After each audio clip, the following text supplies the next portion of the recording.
چند کشور واقعا در خطر کاهش جمعیت شدید و حتی ناپدید شدن جمعیت و فرهنگشون هستن که بیایم 5 تا از اصلی ترین کشورها و با دلایل دقیق ببینیم. به پنجم کشور توالو، یکی از کوچکترین شهرها با 26 کیلومتر مربع کشور ببخشید یکی از کوچکترین کشورهاست با 26 کیلومتر مربع، جمعیتش هم حدود 11000 نفره تو کلا. خب و اینکه علتش هم تغییرات اقلیمی و بالا اومدن سطح دریا تهدید مستقیم برای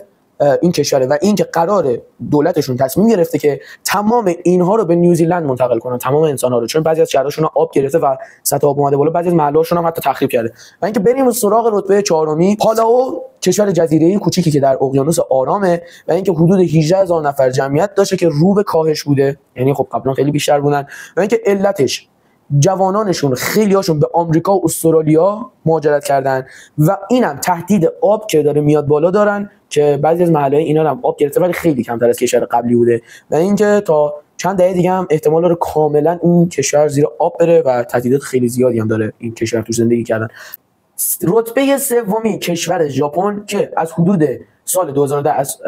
127 میلیون نفر سال 2025 رسیدن به 120 میلیون نفر. خب یعنی تقریبا 7 میلیون نفر اینا از دست رفته داشتن و اینکه علتش کمبود ازدواج، کمبود تولیداتشون یکم کمه و اینکه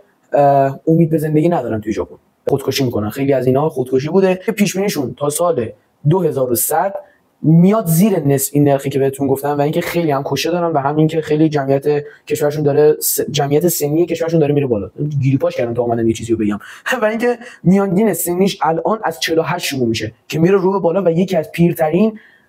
کشورهای دنیا به حساب میاد. و اینکه اگر من این تیشرت تنمه، خب فکر نکنید که من یه دونه ویدیو مثلا یه روز اومدم 10 تا ویدیو گرفتم دارم میدم بیرون، نه این تیشرت قشنگتره، اینقدر منو برای شما قابل تحمل تر میکنه. و این که رتبه اولم توی کامنت حدس بزن، یه جایزه داره که اونو آخر ویدیو براتون میگم. رتبه دوم کشور لتونی از جمعیت 2.7 میلیون رسیده به 1.8 میلیون نفر. خب